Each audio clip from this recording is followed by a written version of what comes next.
Alright, I thought I'd make a video on this subject. I'm going to tell you what I did. First of all, I'm going to get into the procedure a little bit later in the video, but I'm going to go over symptoms first of the things that I did to this car and what solved the problem I was having. And this car had a bad mechatronic, so I replaced the mechatronic. Of course, the fluids had to be done at that time, and I've also done cars where I've had to do the clutches. And normally when you get done with all those services, you have to do something called a transmission adaption, which requires a Rostec or VAGCOM. So I did that, and after doing all that stuff, I drove the car with a brand new mechatronic, and the transmission was in perfect shape. You let your foot off the brake, and it would lunge forward pretty strong, and sometimes it would actually stall the engine from doing that. So I was kind of concerned why it would do that after doing that, so I did the defined test drive and all the stuff that it says in the procedure manual to do from Rostec, and from I read several forums online what to do, and none of those seemed to solve the problem that I was having. So what I did is, after doing all those things, I would recommend doing this procedure first if you have some sort of a transmission issue.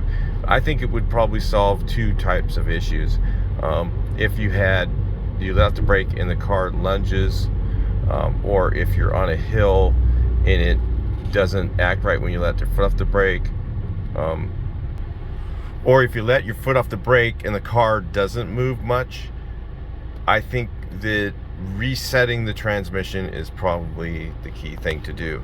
So let me go over the procedure with you. I'll show you real quick. It only takes about 1 minute to do. But I need this video to be long enough, of course, not for any other reason other than YouTube will not suggest it unless it's longer than about 3 minutes. So let's go over procedure. So I'm going to go ahead and do it right now. So first thing you do is you get in the car, put the key in, don't turn it on. First thing you want to do is step your foot on the floor of the gas pedal. So you see my foot is on the floor, and now turn the key just to the on position. Do not start the engine. In fact, I probably messed up. Let me do it again. Put my foot on the floor, turn it to the on position. Now what you do is, at this point, you wait approximately, there's a time in the book for this, but I don't know exactly. It's about 20 to 30 seconds. I go longer the better. So we're gonna go full 30 seconds. Okay, so I don't know how long it's been yet. I think it's about 20 seconds right now, because I'm not counting, I'm talking, right?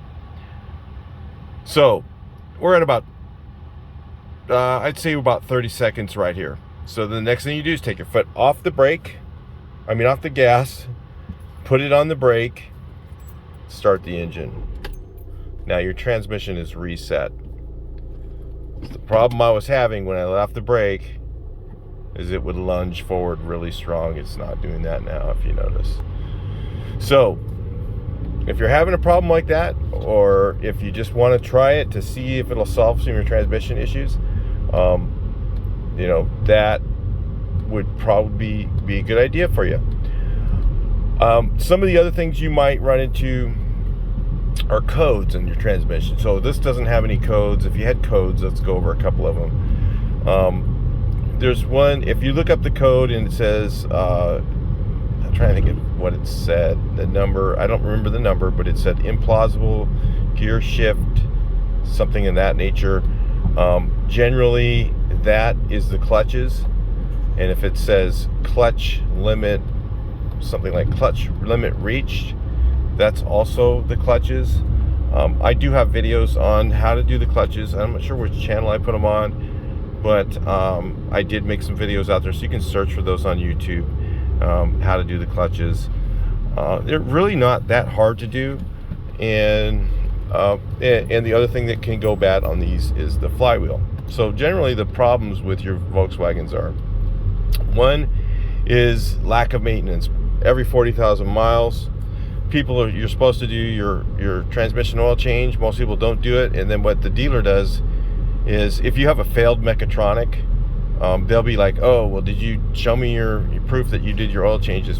Honestly, if you have a failed mechatronic, it probably has nothing to do with your oil changes, even though the dealer will say that. They just use that as an out for them not to have to fix it. So, but what will be a problem if you don't do your oil changes on time is you will get clutch. If you have a wet DSG DQ250, which is what's in this car, which is a 6-speed transmission, that transmission, has wet clutches, and the clutch dust gets in the transmission, and yeah, that will cause, valves to stick and stuff like that. It's not as big a deal as they make it into, but yeah, if you have a problem with your mechatronic, which is very rare. I'd say it's very few people have a mechatronic fail, but it is very expensive for the parts. If you do have a mechatronic fail and you want to do it yourself, it's not that hard to do. The parts are available through ECS tuning. You can get it through them. It's a dealer only part, but they have a discount there, so they basically sell dealer parts at a huge discount, and you can get it through them. So that's if you have that issue. The other issue is clutches. If you need to do your clutches in your transmission, you can look on YouTube. There's a few videos on it. The clutches, the best place to buy them is a place called Cascade German. It's in Oregon, so look up cascadegerman.com, and that's where the best place to buy the clutches. They're around 500-ish, could change because inflation's really high right now, so who knows. The other thing you could have is the flywheel. The most common thing is the dual mass flywheel starts to make noise. If it starts to make noise, definitely replace it. So if you're hearing a strange noise when you turn your engine off, or when it's idling, you'll hear a kind of shuffling sound. That means that your flywheel is starting to go and you need to get it replaced. Don't wait till it's so bad that it falls apart, because it can damage the transmission case. So anyway, otherwise, the DSG is a really reliable, good transmission. If you want to know how to make it last a little bit longer, one of the things is step firmly on the brake when you're stopped and let off like this all the way. And try not to just creep forward like a little bit like this, kind of go forward like really slowly or whatever. It's kind of hard on the clutches. So if you just let off the brake and go, step on the gas, and then, drive it as such, then you probably will have a lot more life out of your clutches, because it's just, you're not letting them slip. And otherwise, they'll last a long time, unless you put a chip in the car, and then then it becomes a whole another thing. You have to get a DSG tune so that it bites the clutches harder and stuff. But yeah. Anyway, I think my problem is fixed. I'll talk to you next video. Hopefully that helped you. Please like, share, and subscribe.